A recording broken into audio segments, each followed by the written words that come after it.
주님께서 여러분과 함께 또한 사제의 영과 함께 마테오가 전한 거룩한 복음입니다.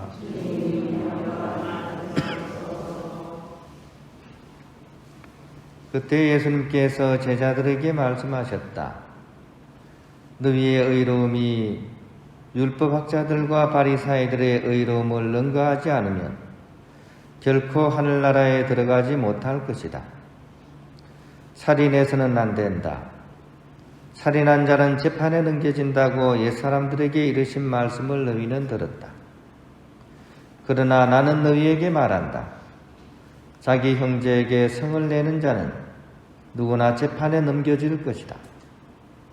그리고 자기 형제에게 바보라고 하는 자는 최고의회에 넘겨지고 멍청이라고 하는 자는 불붙는 지옥에 넘겨질 것이다.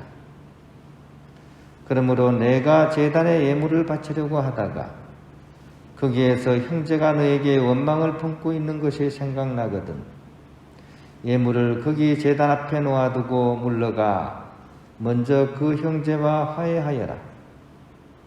그런 다음에 돌아와서 예물을 바쳐라. 너를 고소한 자와 함께 법정으로 가는 도중에 얼른 타협하여라. 그러지 않으면 고소한 자가 너를 재판관에게 넘기고 재판관은 너를 형리에게 넘겨 내가 감옥에 갇힐 것이다. 내가 진실로 너에게 말한다. 내가 마지막 한 입까지 갚기 전에는 결코 거기에서 나오지 못할 것이다. 주님의 말씀입니다.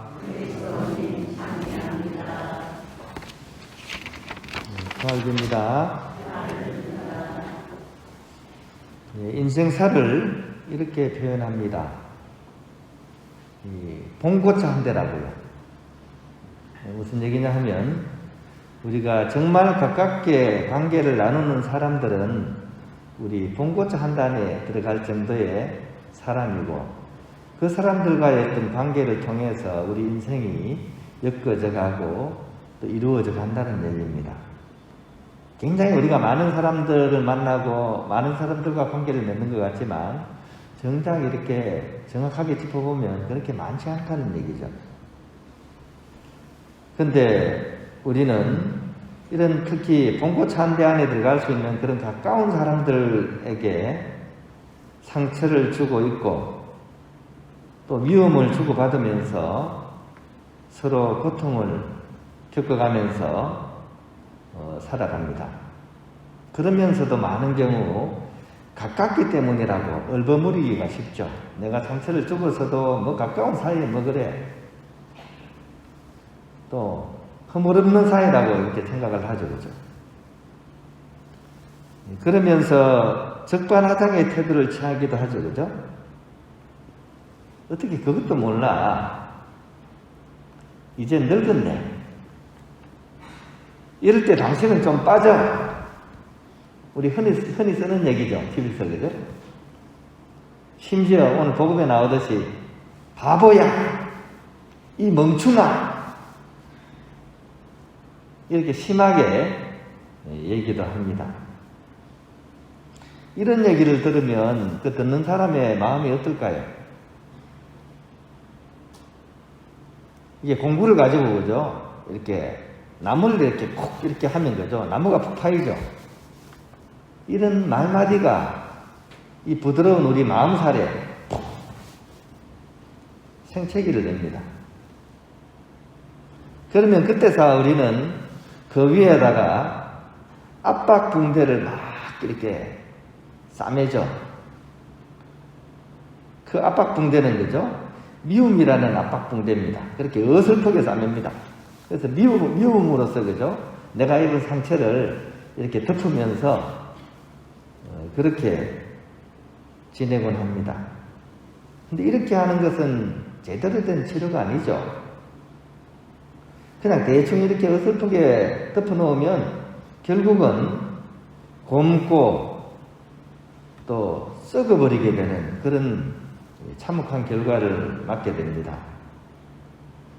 그런 의미에서 오늘 복음 말씀은 우리로 하여금 그 상처에 대한 치유는 다른 어떤 것이 아니라 용서와 화해라는 것에 있다는 것을 우리에게 알려주고 강조하고 있습니다. 그것도 진심으로 용서를 청하면 넓은 마음으로 그것을 받아들이게 되면서 화해가 되는 것이죠. 오늘은 특히 간과되기 쉬운 그런 부분을 좀 강조하고 싶습니다. 우리는 워낙에 복음서에서 용서 이런 얘기를 많이 듣다 보니까 우리는 용서를 쉽게 하는 것처럼 생각하는데 용서가 그렇게 쉽지 않습니다. 우리 요한 바오로 2세 이야기 기억이 나시죠? 그죠? 막 어떤 아랍 청년이 총을 가지고 바오로 2세를 이렇게 막 총을 쏴가지고 거의 막 사경을 헤매시다가 대수술을 받고, 그죠? 그러고 나서 이렇게 교황님이 그 청년을 용서해가지고 극적으로 막 만나게 되고 눈물 흘리면서 회개하고, 그죠? 우리 많이 봐왔죠, 그죠? 근데 그거는 성인의 이야기죠. 그렇지 않습니까? 그러니까 성인이 되신 거죠. 근데 우리가 지금 어설픈 그걸로서 성인을 흉내낸다면 그거는 무리겠죠, 아무래도, 그죠? 그래서 오늘은 좀 반대로 우리가 한번 복음서를 한번 읽어봤으면 좋겠습니다. 내가 무한정 용서를 해야 되고 어떤 그런 차원이 아니라 상처를 준 사람이 어떻게 해야 되는지를 한번 들여다보자, 그 얘기입니다. 상처를 준 사람이 용서받을 행동을 해야 하는 것에 대해서 우리가 명확하게 짚어봐야 됩니다. 어설프게 용서할 수 없는 거죠, 그죠? 우리 가끔가다 보면 좀 이렇게 우리가 이해하기 힘든 부분들이 있잖아요, 사실, 그죠? 요즘 막 촉법소년이라는 그런 영화가 있었대요. 저는 보지는 못했는데, 그게 보면 막 어린아이들이 처벌을 안 받죠, 죄를 지어도. 어리니까. 그래서 법망에 그런 교묘한 그런 빈틈을 파고 들어가지고 요즘은 어린애들이 강력범죄를 저질러요. 막 친구를 막 찔러 죽이기도 하고, 그죠? 그래도 걔들은 어린 나이니까 처벌을 덜 받습니다. 그래서 이제 그 드라마나 이 영화에서 보면 촉법소년에 해당하는 애가 그렇게 해꾸지를 하고 나서 실실실 웃습니다. 나는 촉법이라서 형을 안 산다던데요 하면서 막 웃습니다. 그죠? 이런 모습들. 그리고 가깝고도 먼 나라 일본, 왜 우리는 이렇게 일본을 미워할까요? 그 사람들이 하는 행동 자체가 빈정되잖아요, 그죠? 일본 위안부는 없었다 이렇게 얘기하고, 그죠? 의용학자 만들어가지고 막 그걸 막 이렇게 증거 수집하는 식으로 해가지고, 그죠? 우리는 그래 나쁜 짓 한 게 아니다. 자기들이 돈 벌려고 온 거지.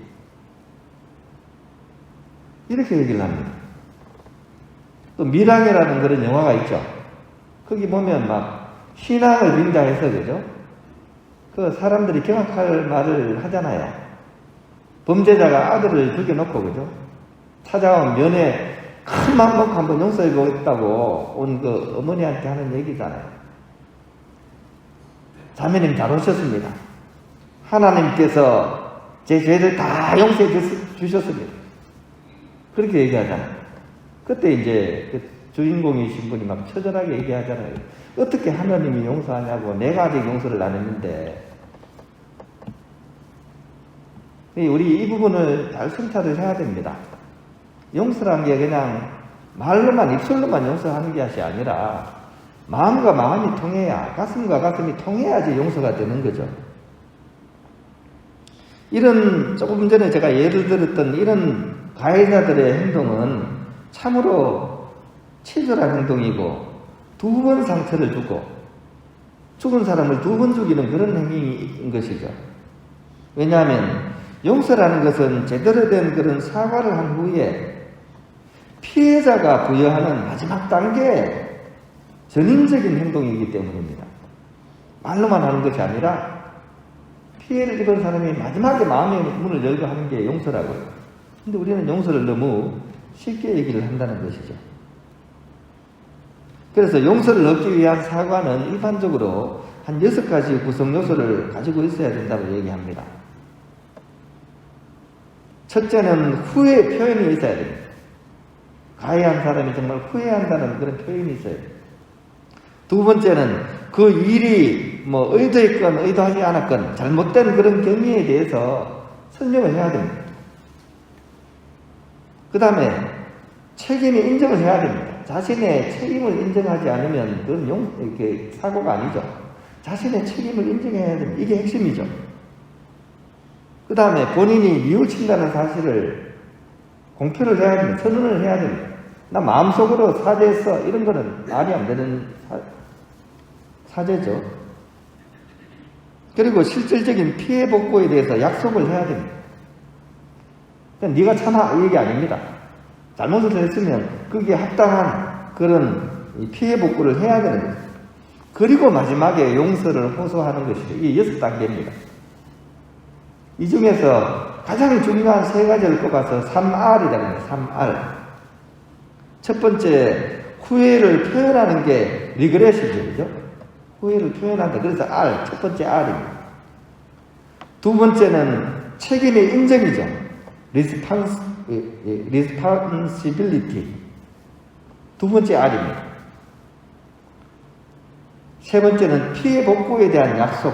그래서 remedy. 그래서 그렇게 3번의 R을 얘기하면서 이 3가지가 갖춰져야지 의미 있는 사과가 된다는 것이죠.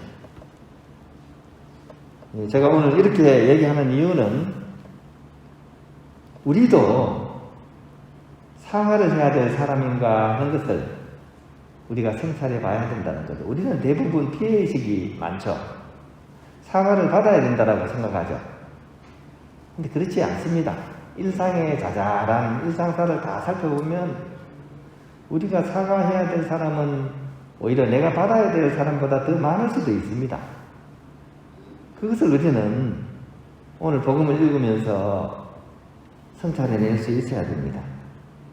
내가 뭘 잘못했다고 이렇게 얘기를 할 수 있습니다. 이것은 피해자에게 더 큰 상처를 주는 행위이고 더 슬프게 만드는 일입니다. 작은 잘못이라도 진정한 사과와 넉넉한 용서가 만나게 될 때 그때 비로소 푹 파인 마음의 상처에 출혈이 멈추고 거기서 새로운 부드러운 살이 돋아나게 되기 때문입니다. 그때서야 비로소 서로가 서로에게 진정한 의미의 바보라는 얘기를 할 수 있는 거죠. 앞에서 얘기했던 바보는 무시하는 바보고요. 화해를 통해서 이루어지는 바보는 바라볼수록 보물 같은 사람. 그런 바보입니다. 바라볼수록 보물 같은 사람. 내 인생의 보물 같은 사람. 그런 의미에서 서로가 서로를 바보팅이라고 부른다면 이것은 좋은 관계의 그런 바보라고 하겠죠. 오늘 복음 말씀은 바로 그 부분을 좀 성찰하도록 이끄는 것 같습니다.